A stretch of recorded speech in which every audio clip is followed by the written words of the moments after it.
Welcome back to United Zoom, the channel that lives and breathes Manchester United.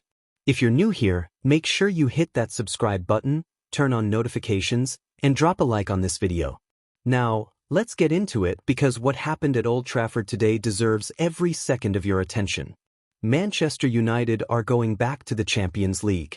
Let that sink in for a moment. After 2 long years away from Europe's biggest stage, the Red Devils have punched their ticket back to the elite, and they did it in the most dramatic, nerve-shredding, Old Trafford way possible. A 3-2 victory over Liverpool.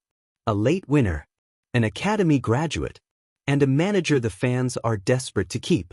This was not just a football match. This was a statement. The game began at a breathtaking pace. Inside 6 minutes, Matheus Cunha put United ahead. A clearance dropped kindly at his feet, and the Brazilian didn't hesitate, driving a hard, low shot that deflected off Alexis Mac Allister and found the net. Old Trafford was alive immediately. And then, 8 minutes later, it got even better. Bruno Fernandes, always involved, always dangerous, delivered a header that Freddie Woodman could only parry, and the ball ricocheted onto Benjamin Sesko. Ver took a long look to check it hadn't come off his hand, but the goal stood. 14 minutes played. Liverpool hadn't known what had hit them. For context, that was the earliest Liverpool had gone 2 goals down in a Premier League match since February 2023. The atmosphere at Old Trafford at halftime was electric, fans sensing something special was unfolding. But football, as it always does, had other plans. Within 2 minutes of the restart, the game completely changed. Amad Diallo, introduced at halftime, gave the ball away cheaply just inside the Liverpool half. Dominic Szoboszlai, Liverpool's player of the season, picked it up and did the rest himself. He sprinted 50 yards, glided past Harry Maguire, and slotted the ball through Diogo Dalot's legs. A brilliant individual goal. 2-1. 9 minutes later, it was level. Goalkeeper Sen Lamens misread the situation entirely, passing straight to Mac Allister, and Cody Gakpo slotted into an open net. Just like that, the 2-goal cushion had vanished. The noise inside Old Trafford had shifted from celebration to anxiety. It was a sobering 10 minutes for United, the kind that revealed this team still has work to do before it can be considered genuinely elite. Michael Carrick, on the touchline, could only watch as the mistakes piled up. But here is where the character of this squad revealed itself. The 77th minute. Luke Shaw's cross came in and Liverpool failed to clear their lines. The ball dropped to the edge of the area, and there was Kobbie Mainoo, 21 years old, an academy graduate from Stockport, a player who, for much of this season, couldn't get a look in under the previous manager. And now, in the biggest local rivalry in English football, with Champions League qualification on the line, he struck the ball first time, low and hard, into the bottom corner. Old Trafford erupted. What made the goal even more significant was its timing. It came just 3 days after Mainoo signed a new 5-year contract at the club. Earlier in the season, under Ruben Amorim, he had not started a single league game. There were reports of loan interest from Napoli during the winter window.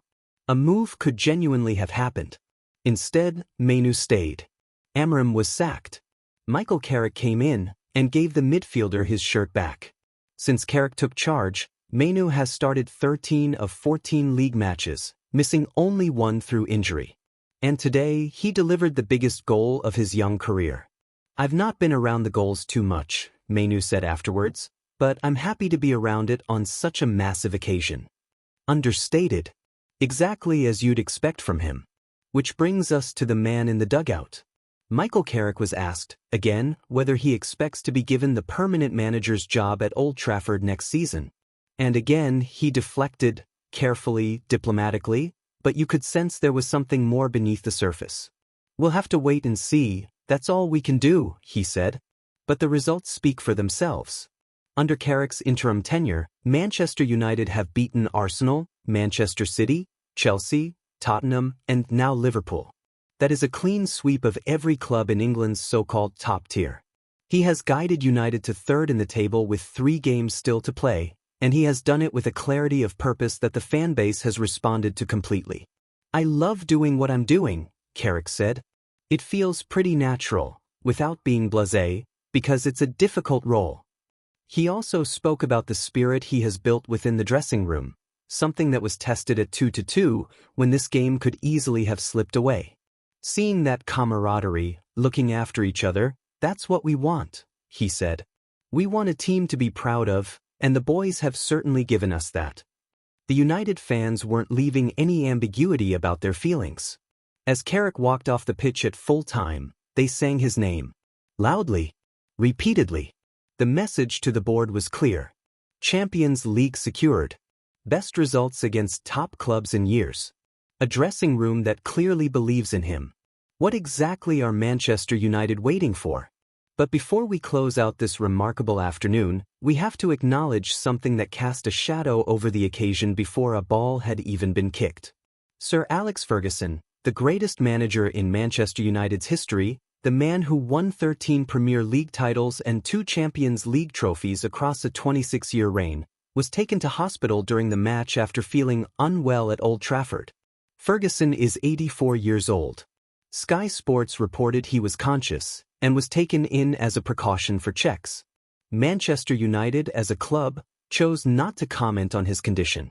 In the context of everything else that happened today, the goals, the drama, the Champions League qualification, Ferguson's health scare was a sobering reminder that some things matter far more than football. Thoughts from everyone connected to this club and the wider football community are with him tonight.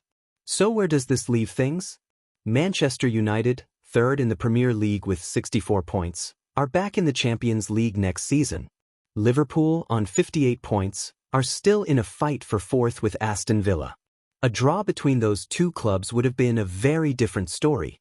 Instead, United go into their final 3 fixtures, starting at Sunderland next Saturday, with belief, momentum, and a fan base that is, for the first time in a long time, genuinely excited about what comes next. This win also gave United their first league double over Liverpool since the 2015-16 season. In a rivalry built on history and bragging rights, that is not nothing. That's all from us here at United Zoom. If you enjoyed this breakdown, please give the video a thumbs up. It genuinely helps the channel more than you know. Subscribe if you haven't already, and share this one with a United fan who needs to hear it today. We will be back with more content very soon. Glory, glory, Man United.